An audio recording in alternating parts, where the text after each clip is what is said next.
Представьте, вы стоите на берегу океана. Бескрайняя вода до горизонта. И мысль. Переплыть это невозможно. Но вот что интересно. Каждый человек, чье имя вы знаете, каждый, кто чего-то добился, однажды стоял перед точно таким же океаном. Их не спасал талант, не спасала удача. Их несла одна единственная сила — самодисциплина. И нет, это не про железного человека, который встает в 4 утра и жует брокколи без соли. Самодисциплина — штука проще и гораздо глубже. У каждого из нас в голове живут два голоса. Первый шепчет: «Отдохни, ты заслужил. Посмотри еще одну серию». Второй говорит тише, но весомее: «Сделай то, что нужно, потом скажешь себе спасибо». Самодисциплина — это не подавление первого голоса. Это привычка слушать второй. Не каждый раз, не идеально, но чаще, чем вчера. Представьте это как мышцу. Чем больше тренируете, тем сильнее она становится. Но если забросить, ослабнет. Как и любая другая мышца. И тут нет вашей вины. Мозг эволюционно заточен под одну задачу — избегать дискомфорта и хватать удовольствия. Прямо сейчас. Немедленно.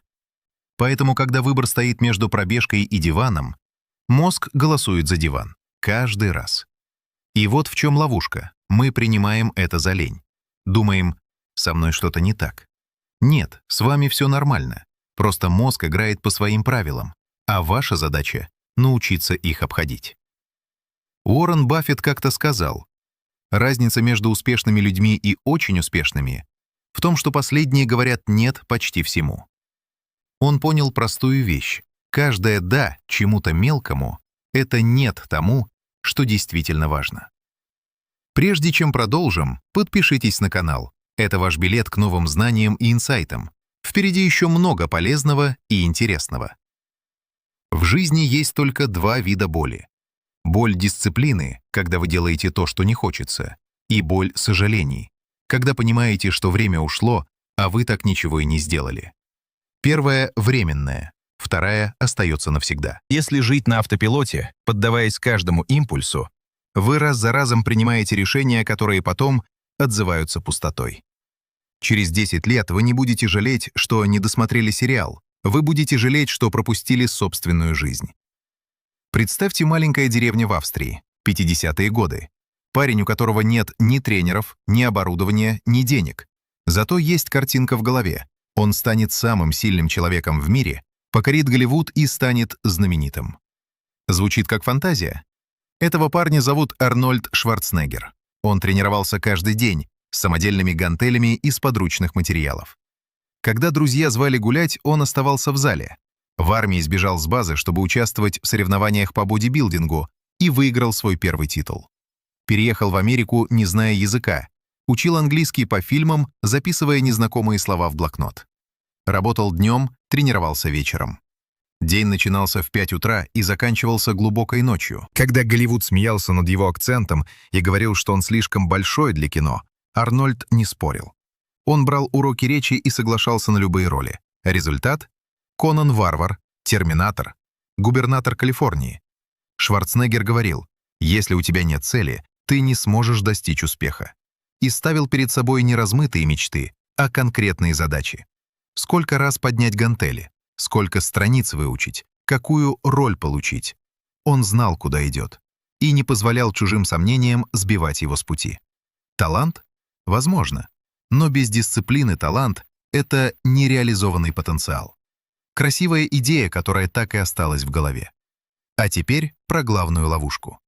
Многие путают дисциплину с мотивацией. Ждут, когда накатит. Посмотрели вдохновляющее видео, загорелись, через час потухли. Мотивация — это эмоция. Она приходит и уходит, как волна. Дисциплина — это компас. Он работает в любую погоду. В тумане, в шторм, когда вообще ничего не видно. Он просто показывает направление. Майкл Джордан не ждал вдохновения, чтобы выйти на площадку. Он отрабатывал броски часами, когда все уже расходились по домам. Мастерство достигается не на игре, а в тренировочном зале, его слова. Не вдохновение сделало его легендой, а 1000 часов в пустом зале.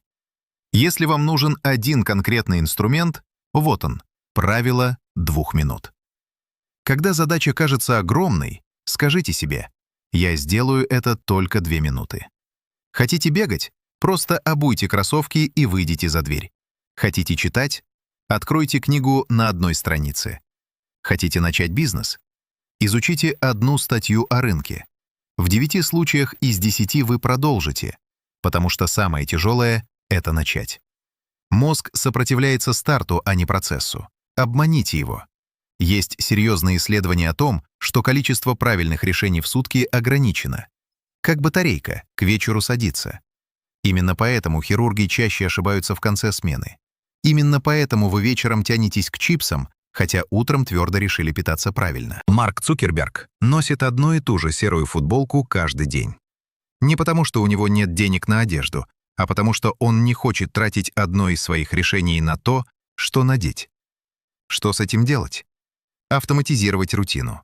Заложить упражнения, медитацию, планирование в первые и последние часы дня.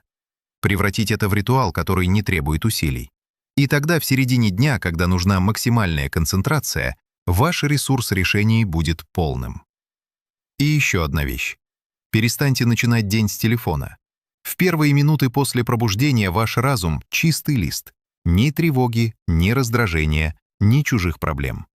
Используйте это. Подумайте о своих целях, о том, ради чего вы встали. Поблагодарите этот день. Не листайте ленту, не проверяйте новости. Не впускайте чужой шум в момент, когда ваш разум максимально чист. Как день начнешь, так его и проведешь. И это не просто поговорка. Следите за тем, что попадает в вашу голову. Ни негативные новости, ни бессмысленный контент. Каждый день читайте что-то, что двигает вас вперед. То, что питает разум, питает и жизнь. А теперь самое важное. То, что мало кто понимает. Дисциплина — это не наказание. Это любовь к себе. Когда вы говорите себе: «Я знаю, что ты хочешь эту пиццу, она вкусная, но после нее тебе будет плохо, и я не позволю тебе это сделать, потому что я слишком сильно тебя люблю». Вот это и есть дисциплина. Когда вы говорите: «Я знаю, хочется погулять вечером вместо подготовки к экзамену, но если ты провалишь его, будешь злиться на себя», это тоже дисциплина. Ваше тело — это райский сад или помойная яма.